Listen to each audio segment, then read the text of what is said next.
I do think that ultimately having the design of the Mandalorians is all wrong, I feel. And that starts with the idea that Boba Fett is the prototypical Mandalorian.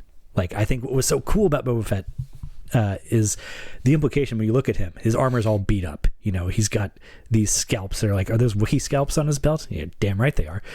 Mm-hmm. But the idea that he is a sort of unique figure going through here with his like bespoke set of armaments is what made him interesting and cool, and made the universe seem that much cooler, that there's this guy in it who's sort of bounced around so many different corners of it. He's accumulated all this weird and unique crap that he can shoot at Luke Skywalker. And then what the Mandalorian does by building a whole show out of that is like, no, actually he just had your standard issue Mandalorian starter kit. Everybody gets that helmet, everybody gets that jetpack, everybody's got that same armor. And it's like, it immediately loses something there. Yeah, the idea that Boba Fett is just wearing the uniform of the Mandos is ultimately very disappointing to me. Now, correct me if I'm wrong. Boba Fett was originally a Mandalorian, right? Like that's how we know what Mandalorians are, is because we were like, well, Boba Fett's wearing Mandalorian armor. And it kind of got left at that. I think how the original seed of it was said that he was wearing Mandalorian armor. Right. But the implication was sort of that he had scavenged it from somebody because it was so obviously beat up. And they weren't really a people anymore, I guess, is the idea. Right. Uh-huh. But, I mean, this is like far afield of the movies. Yeah. Yeah. I think that morphed over time into he was the last of the Mandalorians, you know, and that's kind of cool in its own right. But the idea that there's more Mandalorians, okay, the idea there's more Mandalorians and they all look and act just like him is a bummer, I feel. Well, I mean, we go back to the Knights of the Old Republic, and Mandalorians are very much a going concern there, and they have a philosophy and a culture, and I mean, it's not the same outfit, but I mean, that kind of goes to your point, actually, that Boba's is a bit more, it's a bespoke thing, you know, that... Right. You know, the Mandalorians culturally, there are aspects of that, but that's not exactly what they are or what they look like. So that all works, I guess. I mean, we certainly talked a lot about Knights of the Old Republic, not thinking the Mandalorians never came up there. Right. You know, they work fine there. Why can't they do that in this? Yeah, they have their armor there, you know, that is clearly their military armor. Mm-hmm. They're sort of a uniform that they're wearing, and they don't wear it all the time because it's weird that you know, video game from 20 years ago has such a better handle on world building than the flagship property of the Disney Corporation in the year of our Lord 2023. But it allowed their culture to be more multifaceted than just being like the whole thing didn't have to be built out around the armor. I have to admit, this is something I've never quite gotten okay with, is that the central philosophy of Mandalorian, as presented on the show, with the not taking off the armor thing, in particular, is the dumbest shit ever. It is absolutely insane. It really is. It's something I cannot compass. It is not a way to go through your life, obviously. Like it cannot be done, obviously.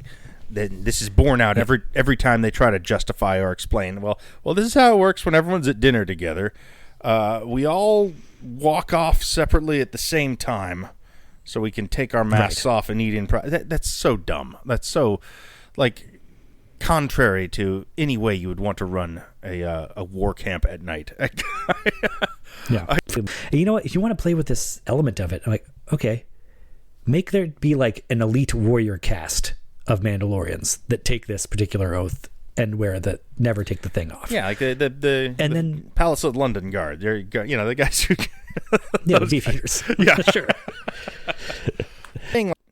It's just the helmet, right? Well, this is another thing. Is it the helmet or the armor? It is just the helmet. They talk about the helmet a lot, dumb. which even sounds even dumber than saying armor. Yeah. You kind of maybe you had a feint towards that sort of idea that our Mando, Din Djarin's like group was this sort of sect that was more fanatical about the armor, and people are more lax about taking their helmets off elsewhere in Mandalorian society. But there's not enough Mandalorian society around, and now we're sort of in this third season, especially doing this whole arc of reuniting the Mandalorians and reestablishing their culture and everything. But it's only like 20 people. And so it can't feel very grandiose to me. Yeah, that seems like that would something that probably should have happened at some point. We should have found all the Mandalorians that were actually there, or whatever. I don't know what they're retaking Mandalore with. With their, it's definitely under 100 people total. All the tribes together, right? And yes, I mean that's enough to hang out on Grief Karga's planet. That's be they can go hang out on a base there. I do think this is actually a problem with Disney Plus and the volume specifically. It seems like that they've got that technology that allows them to kind of, somewhat convincingly render these alien backgrounds, but it doesn't seem like it fit many people on that soundstage because. But can't you just Braveheart them into a huge crowd at some point? Surely. They kind of did at the very closing scene of the last one, but they still only got to 100 people maybe. Yeah.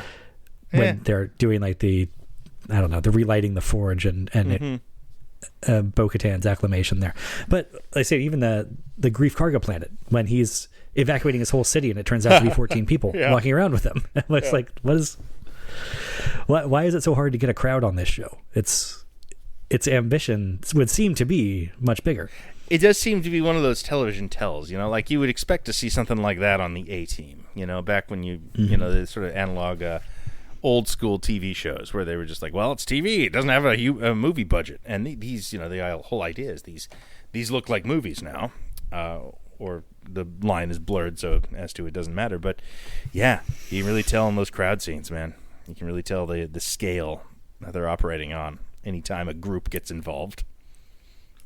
Yeah, that's weird.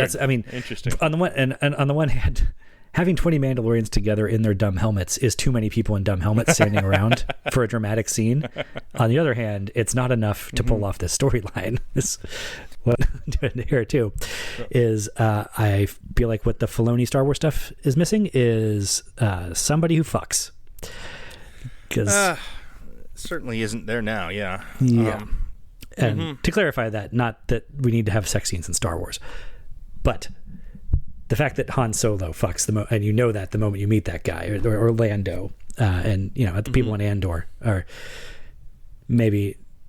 No, they're having sex. Those guys. They're not You get the sense that people in Andor aren't having very good sex, maybe, but no, but they're definitely aware of who wants to fuck who and who's more into it than the other one, and all that, and Mandalorian and Boba Fett and Obi-Wan, they're so fundamentally sexless shows that just nobody seems even aware of the act of copulation. And that, again, I'm focusing on sex here, but really it's just having any interests outside of the immediate need of the plot and just the goddamn lore, all the fucking rules of Mandalorian helmets. Again, if somebody aspired to be a musician, that would be something outside of this thing that would make the universe feel big and lived in again. I mean, maybe that's what I'm getting at when I complain about their stupid cult stuff.